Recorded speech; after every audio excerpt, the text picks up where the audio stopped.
qeveria jonë është e para qeveria absurde dhe irracionale. Ja u merr lekët, i zhvat njerëzit më të varfër të Europës, i zhvat pensionistët me pensionet më të ulta të Europës, i zhvat punëtorët me pagat më të ulta të Europës, dhe ku i çon paret?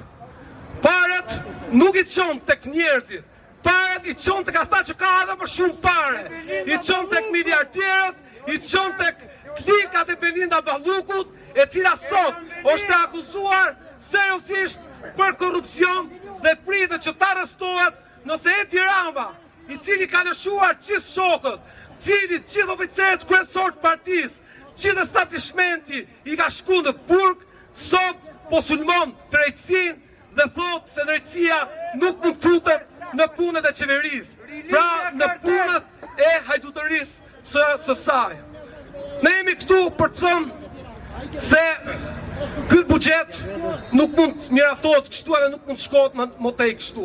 Nuk mund t'i marrësh paret njerëzve të zakonshëm dhe të qosh afro 30% prodhimit përgjithshëm bruto për koncencione dhe të qosh vetëm 2.5% për arsimin edhe 2.9% për shëndetësi. Ne nuk mundemi ta çojmë gojën më lart se ata. Përkundrazi, ne nuk mund kemi shtëpinë tonë, nuk kemi siguracione sociale, nuk e dimë se një ditë do dalim në protestë, në pension. Pra ardhmja jonë është totalisht e shkatëruar. Kështu që secili do ta ketë mundësinë për të folur në këtë mikrofon, mikrofoni është i hapur për gjithë dhe të vazhdojmë me folësit e tjerë.